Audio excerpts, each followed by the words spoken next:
প্রধানমন্ত্রী আল্লাহ তারেক রহমান সাহেবের আল্লাহ তুমি হায়াতের মাঝে বরকত দান করো, দেশের উন্নয়নের জন্য আরো বেশি বেশি কাজ করার তৌফিক দান করো। আমিন বিরাহমাতিকা ইয়া আরহামার।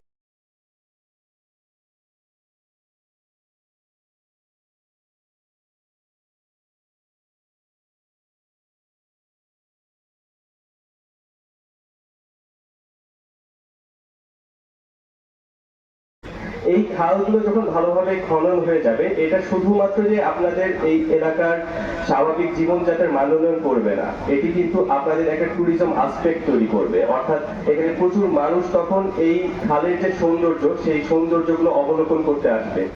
আমাদের সমাজ পরিবেশ পরিস্থিতির একটা গুরুত্বপূর্ণ অংশ হলো কি আমাদের নদী নালা খাল বিল, তারও কি আছে একটা স্বাভাবিক।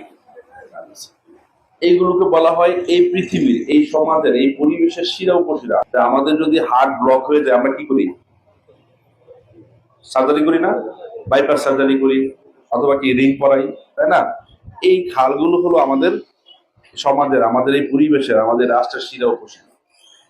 ৬,০০০ টাকার কম পয়সা দিয়ে আমরা এখানে নিয়ে আসতে পারি, যদি নদীর পথটাকে যদি পরিষ্কার করে দিতে পারি। আমরা আমাদের উদ্দেশ্য হলো কৃষকদের এই চাল ডাল কেনার আয়তের বাইরে চলে গেল কেন? আমরা কস্টিংটা বেড়ে গেছে। আমরা যদি সার এখান থেকে সখীপুর বাজার থেকে যদি রিক্সা দিয়ে অথবা কি বলে এগুলি অটো দিয়ে যদি নিয়ে যান, তাহলে দক্ষিণ তারাবনিয়া যদি নিয়ে যান, আমার মনে হয় ২-৩০০ টাকার কম পড়বে না।